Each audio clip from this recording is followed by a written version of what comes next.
Welcome to my YouTube channel world literature. आज जो topic discuss करने वाले हैं वो है on the Amtrak from Boston to New York City by Sherman Alexie. Sherman Alexie की ये पोएम है जिसको आज हम डिस्कस करने वाले हैं। फर्स्ट ऑफ ऑल इसका इंट्रोडक्शन डिस्कस करते हैं, देन इस पोएम की लाइन बाय लाइन एक्सप्लेनेशन को डिस्कस करेंगे। On the Amtrak from Boston ये एक लिरिकल फ्री वर्स पोएम है। इस पोएम में एलेक्जी ने एक्सप्लोर क्या किया है, इन्होंने इंडिजिनियस कल्चर को किस तरह से कॉलोनाइज किया गया, किस तरह से ऑपरेशन को क्रिएट किया गया एंड अमेरिका को किस तरह से कॉलोनाइज किया गया है एंड वाइट्स ने वहाँ पर कैसे रूल किया, इस चीज़ को इस पोएम में डिस्कस किया गया है। इस पोएम में एलेक्सी डिस्कस करते हैं कि किस तरह से जो वाइट अमेरिकन हैं वो सोचते हैं कि उन्होंने अमेरिका को एक हिस्ट्री दी है, उनको बिल्डिंग्स दी हैं, उनको म्यूज़ियम दिए हैं या फिर कल्चर दिया है। But according to Alexie, white Americans ने अमेरिका को कोई कल्चर या फिर हिस्ट्री नहीं दी है, बल्कि उनको कॉलोनाइज किया है, उनका कल्चर उनसे लिया है, उनकी हिस्ट्री उनसे ली है, उनकी रूट्स उनसे ली गई हैं, उनकी आइडेंटिटी उनसे ली गई है।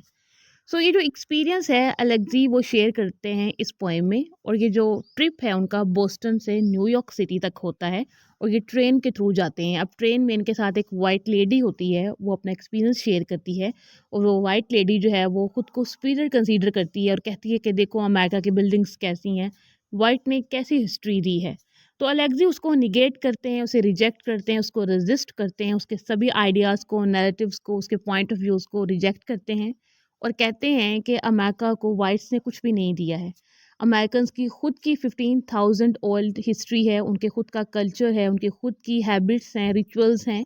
वाइट्स ने उनको कुछ भी नहीं दिया है। इसी एक्सपीरियंस को अलेक्सी इस पोएम में शेयर करते हैं। अब पोएम की लाइन बाय लाइन एक्सप्लेनेशन को हम स्टार्ट करते हैं। पोएम की फर्स्ट लाइन में स्पीकर कहते हैं, the white woman across the aisle from me says look look at all the history that house on the hill there is over 200 years old as he points out the window past me. यहाँ पर speaker कहते हैं कि मेरे साथ जो है वो एक वाइट लेडी बैठी हुई थी और वो वाइट लेडी कहती हैं कि देखो ये हाउस, देखो ये 200 years old है, इसकी हिस्ट्री देखो,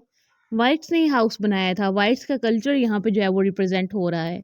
तो वो स्पीकर को अगेन एंड अगेन जो है वो एड्रेस करती है और उसे कहती है कि देखो वाइट्स ने जो है वो अमेरिका को क्या हिस्ट्री दी है, क्या बिल्डिंग्स दी हैं, क्या कल्चर दिया है। नेक्स्ट लाइन में स्पीकर कहते हैं, into what she has been taught. Speaker कहते हैं कि वो लेडी मुझे उसी टोन में बता रही थी जो कि उसके एंसेस्टर्स ने उसको बताया था। उसके एंसेस्टर्स ने उसे कहा था कि जो ब्लैक्स हैं वो बैकवर्ड हैं, अनसिविलाइज्ड हैं, उनके पास जो है वो प्रोग्रेस के लिए कुछ भी नहीं है। हमने जो है वो उन्हें सब कुछ सिखाया, हमने उसको बिल्डिंग्स दी है, कल्चर दिया है, आर्किटेक्चर दिया है, ये सब कुछ जो है वो वाइट्स ने ब्लैक्स को दिया है। तो वो लेडी सब कुछ वही बता रही थी जो उसे सिखाया गया था, जो उसे पता था, जो कि वाइट्स एंसेस्टर्स ने उसे बताया था।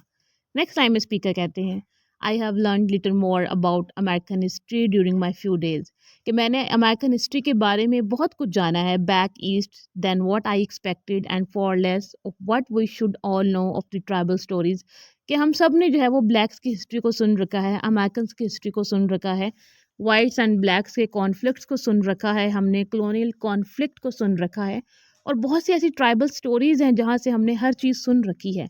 सो अगर वाइट कोई आकर कहता है कि ना ये हमने दी है कोई चीज़, तो उनको ये बताना चाहिए कि ऑलरेडी हमारी थी, ये हमसे छीनी गई थी जो कि हमने वापस ली है। तो अगर कोई वाइट कहता है कि ये हमने आपको दिया है तो ये एक रॉन्ग चीज़ है, क्योंकि ये ऑलरेडी ही ब्लैक्स की वो चीज़ थी, बट उस पर जो कब्जा है वो वाइट्स ने किया हुआ था। नेक्स्ट लाइन में स्पीकर कहते हैं, whose architecture is 15,000 years older, कि अमेरिका का जो आर्किटेक्चर है, उनकी जो रिचुअल्स हैं, उनका जो कल्चर है वो 15,000 years ओल्डर है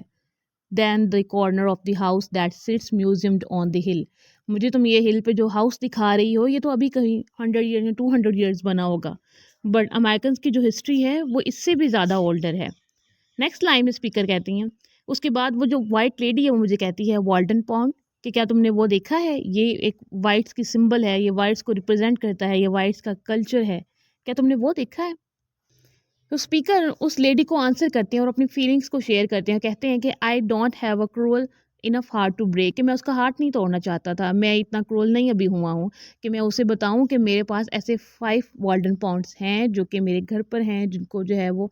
मैं हर टाइम देखता हूँ, वो हमारा एक आर्किटेक्चर है, कल्चर है, वो हमारा अमेरिकन कल्चर है। तो अगर आप वाइट्स ये कहते हैं कि हमने आपको कुछ दिया है तो ये एक रॉन्ग चीज़ है, आपने हमें कुछ नहीं दिया है, हमारे पास ऑलरेडी बहुत कुछ था, बहुत सारी ब्लेसिंग्स थी, हमारा ये जो इन्वायरमेंट है इसमें बहुत सारी ब्लेसिंग्स ऑलरेडी अवेलेबल थी जो कि आपने हमसे ले ली थी और उसको जो है वो हमने कॉलोनियल टाइम पीरियड के बाद दोबारा से रीगेन किया है।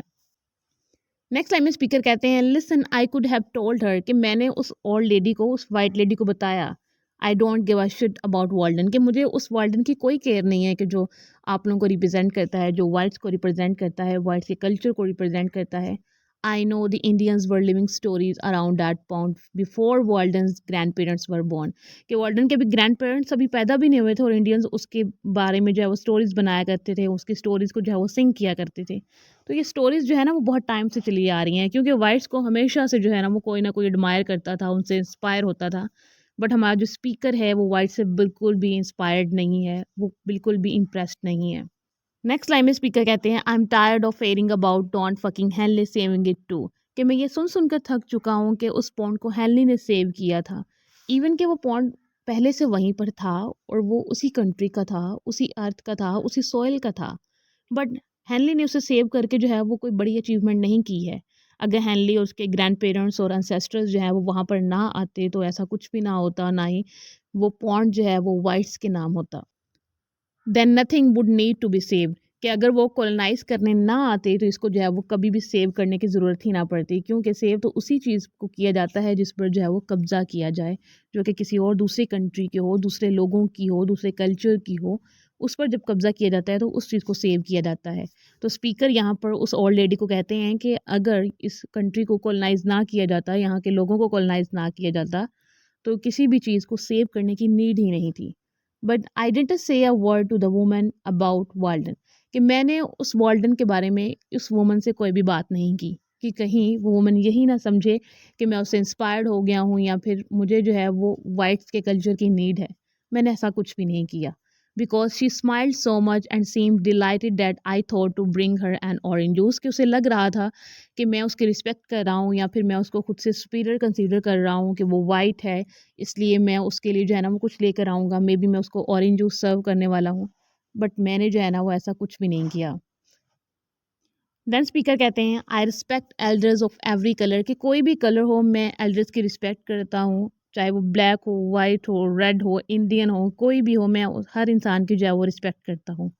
All I really did was eat my tasteless sandwich, drink my diet Pepsi, and nod my head whenever the woman pointed out. तो वुमन जब भी मुझसे बात करती मैं जस्ट अपना जो हेड है उसको जो है वो थोड़ा सा हिला देता ताकि उसे लगे कि मैं उसको जो है वो आंसर कर रहा हूँ, मैं उसको डिसरिस्पेक्ट नहीं करना चाहता था उसे इग्नोर करके। जस्ट मैंने क्या किया, मैंने अपना एक टेस्टलेस सैंडविच इंजॉय किया उस ट्रैवलिंग के दौरान और मैंने अपनी पेप्सी को ड्रिंक किया क्योंकि मैं उस वाइट वुमन को एक्सप्लेन नहीं करना चाहता था कि मैं क्या फ़ील कर रहा हूँ। क्योंकि जो कॉलोनाइज़्ड हुआ है, जो विक्टिम है, उसके अंदर जो फीलिंग्स हैं वो हेट्रेड की हैं। नेक्स्ट लाइन में स्पीकर कहते हैं another little piece of her country's history कि वो लेडी जो है वो जब भी किसी चीज़ की तरफ पॉइंट आउट करती तो वो यही कहती कि ये वाइट्स को रिप्रेजेंट करती है, इसीलिए मैं उसको आंसर नहीं करना चाहता था। क्योंकि वो अपनी कॉलोनाइजेशन को यहाँ पर रिप्रेजेंट कर रही थी, अपने कॉलोनियल माइंडसेट को यहाँ पर रिप्रेजेंट कर रही थी। नेक्स्ट लाइन में कहते हैं while I as all Indians have done कि जैसे मैं और बाकी जितने भी लोग कॉलोनाइज्ड हुए हैं इस कंट्री में या फिर ऑल ओवर द वर्ल्ड वो यही करते हैं। Since this war began made plans कि जब से ये वॉर शुरू हुई है, कॉलोनियल कॉन्फ्लिक्ट शुरू हुआ है, तब से हर किसी का यही प्लान है कि उसने कैसे आंसर करना है वाइट को, कैसे जो है वो उसको रिस्पॉन्स देना है for what I would do and से द नेक्स्ट टाइम कि मैं अभी क्या करूं और नेक्स्ट टाइम के लिए मुझे अपना क्या आंसर प्रिपेयर करना है, क्या आंसर रेडी करके रखना है कि जब भी हमें कोई वाइट मिलेगा,